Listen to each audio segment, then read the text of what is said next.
I remember the exact, not just the year, but the exact day when I first went online. I remember the first website I checked in my life.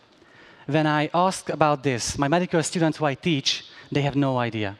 They were born into using social media and technology.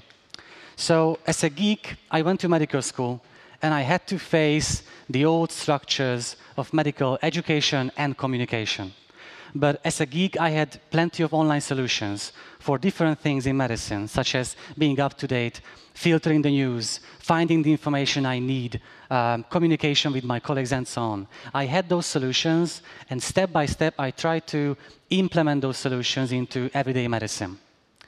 Many of my professors told me they don't want to deal with social media because they don't want to deal with the huge amount of information coming in. And I told them it's not about information overload, but about filter failure. You should learn how to filter this huge amount of information to keep yourself up to date, to communicate, and so on. So throughout my years in medical school, and then after as a physician, I thought that crowdsourcing should be a solution for many problems in medicine. And I'll show you here first two examples from my own life when I used crowdsourcing for very important causes. Let's start with the first one here. My main line, social media must be curated, even the medical segments of social media. When back then as a medical student, I tried to find quality medical information. It was easy. We had WebMD, Healthline, plenty of these sites. But when I tried to find genetic bloggers, quality cardiology Facebook groups, and so on, social media channels, it was really hard. So I thought there should be a service that curates the medical segments of social media for everyone for free in every medical condition and specialty in every languages.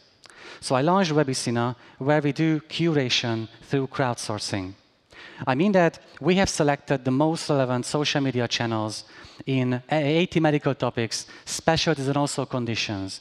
And by selecting, I don't mean using algorithms and search engines, but I mean using manual selection with the help of medical professionals and e-patients worldwide.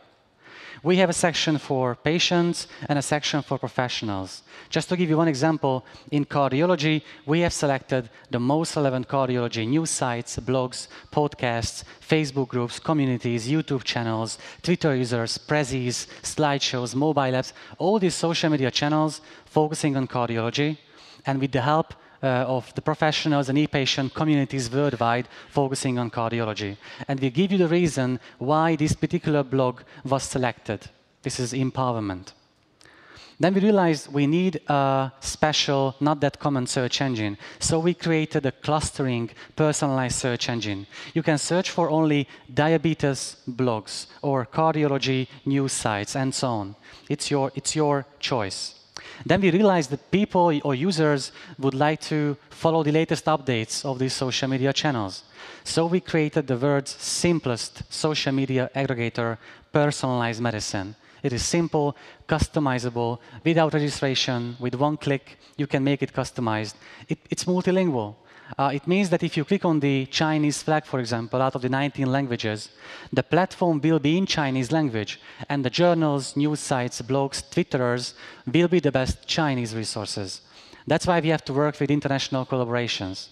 You can import PubMed search queries, you can export the RSS, you can do anything on the site with one click without registration. Then we made this available on mobile apps, on iPhones and Androids as well. And we created a Health 2.0 quiz game in which we try to help patients and professionals learn more about social media, using the internet efficiently. And this app won the Most Innovative Medical App Awards last year. Then we realized there are just no good, useful guidelines, practical suggestions about using social media, either as professionals or as pharma.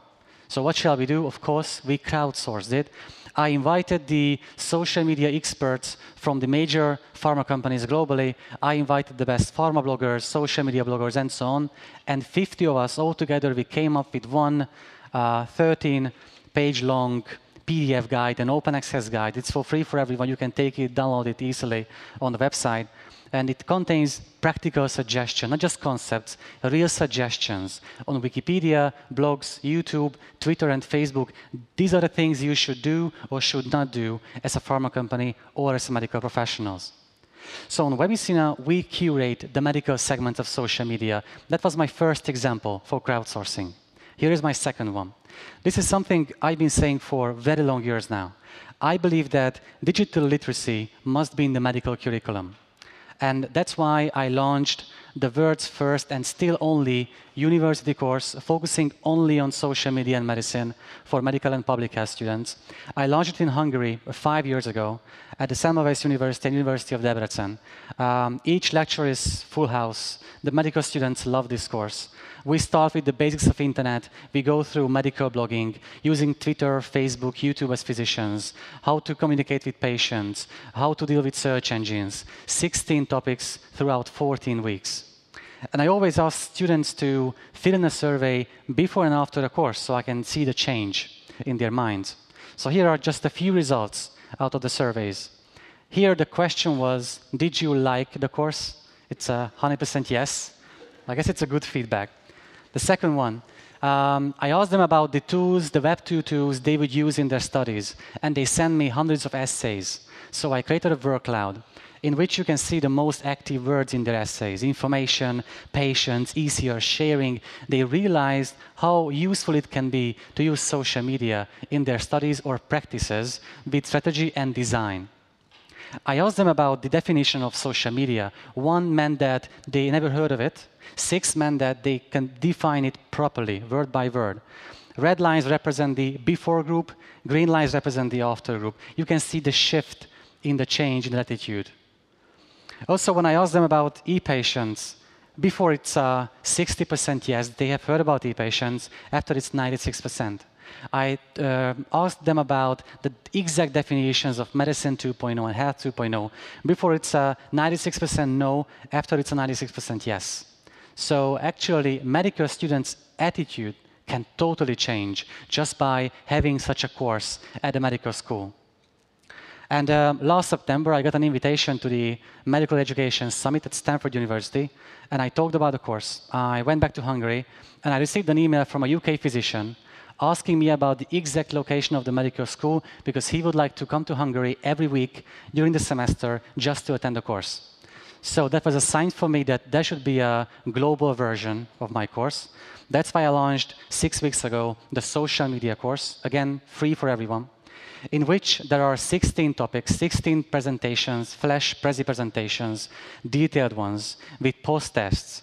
And students and physicians, even patients in the world, can take these lectures, lecture by lecture, learn about e-patients, Wikipedia, hospitals in social media, virtual worlds, mobile apps, all the important topics regarding social media and healthcare.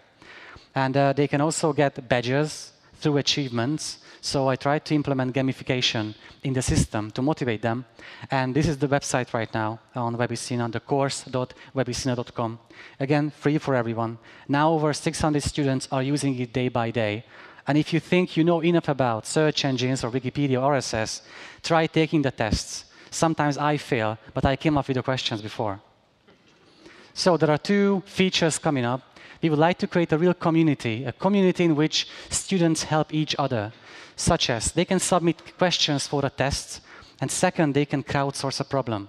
Like a young physician who just finished the course would like to launch a YouTube community, YouTube channel for his practice, but then he doesn't know how to do this. He can crowdsource it. And students who are just now studying about these things day by day, they will help because they form a community and they will help each other. This was my second example for crowdsourcing, but of course, in my road, I realized this whole movement in social media and healthcare is global. I would like to give you some more examples, some smaller examples, but still focusing on crowdsourcing. First, Twitter. This is the best channel for crowdsourcing. Last year, I talked about how I crowdsourced diagnosis as a medical student. But actually, A lot of people tried crowdsourcing on Twitter, and a lot of people failed. I'll give you one example. Anderson Cooper is the famous reporter in CNN. He had 1.5 million Twitter followers, and he sent them a question on Twitter. How do you know if you have bronchitis? Of course, that's a question you ask to 1.5 million people, but he got some great responses. First, I just go with the opinion of 1.5 million strangers, of course not. Second, why don't you just hit up good old Sanjay Gupta, the CNN doctor, and ask him about this? And the third, my favorite one, when a doctor says you have bronchitis, usually, not always. This is not crowdsourcing. This is asking questions to a bunch of people you don't even know. Crowdsourcing is when you spend time and effort and energy building communities, and then you're able to ask them specific questions. I did this last year. I crowdsourced diagnosis. That's why Al Jazeera called me Dr. Twitter. But then a few weeks ago, I complained on Twitter saying that why I'm the only European doctor being active on Twitter in the global 25 top list. And my good friend Andrew Spong replied to me immediately saying that I'm right, we need a social directory of European healthcare professionals. And he opened a Google document. People started adding themselves, European doctors being active in Twitter by their specialties, location, websites, blogs, Twitter accounts, names. We had a huge directory of European Twitters being active in social media. And one day later, we had an interactive map by which we can check which parts in Europe we can find good, active Twitter doctors who share interesting piece of information day by day. That's how crowdsourcing works. I also use for crowdsourcing Second Life, the virtual environment, in which I invite US professors, medical students from Germany, Peru, Brazil, and we all together come together and come up with a very special issue, a rare disease, for example, and we try to crowdsource the diagnosis to find one without geographical limitations. And my last example is the most important one. Day by day, I have to deal with a huge amount of information. I follow about 300 medical blogs, journals, news sites, of course, Twitter, Facebook, and so on, past news. Plenty of news articles, publications are coming into my filter. What shall I do? Of course, I won't check each of these day by day. It would take me hours or days. But I let my communities do the work for me. I've been building these communities for 5, 6 years now. I know they can filter the most important articles for me. I believe I do the same for them day by day. And at the end, I only get the most relevant content every single day. That's how crowdsourcing and filtering work. These are not complicated processes. Anybody can learn these things in just minutes, even professionals. This is my summary of the situation right now. We have a huge number of open and web-savvy patients, and we have a relatively small number of physicians being active in social media, and we have a huge number of physicians who are not web-savvy and not even open to become closer to social media. So we should find the solutions. To fill this gap, I believe there are two solutions. First, we must educate patients and doctors by helping them get access to the best available medical social media resources. For this, we have to curate, not search, but curate manually in collaboration with professionals and patients around the world. And second, we need to include digital literacy in a medical curriculum. We have to teach physicians to be able to meet the special needs of e-patients. I also realized that this whole movement is not medicine specific. You might know this guy from the news.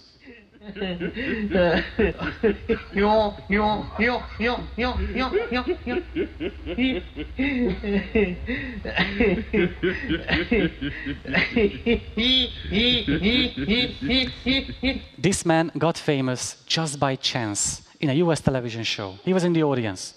Someone heard him. He got famous. He became an internet celebrity. But with strategy, he wanted to ride the wave of social media. He has a website. He's the Laugh Man. He has an iPhone application. He has a ringtone. He's the Laugh Man. Just imagine what kind of things we could create in healthcare, social media, and medicine by using such strategy, design, and creativity. And just to show you two more examples, focusing on this kind of creativity. First, here is what happens when a patient designs an infographic about her own medical condition, 20 years of family history, medications, surgeries, depression, all the details about her own family history of 20 years back in time. One graph, one figure. Her doctor was amazed. And second, in education and the professional side, and this is my favorite example, I would love to see through patients, and I can do that through augmented reality, when now there are apps that try to combine the picture I can see through my video cam on my mobile phone and the radiology images of that particular patient. Just imagine how easy it would be to study anatomy like this. I had to study anatomy from the smallest book in the world with the smallest font letters. It would be amazing. So I hope we will keep on working together for a better healthcare. And as they say, let's tweet in touch. Thank you for the attention.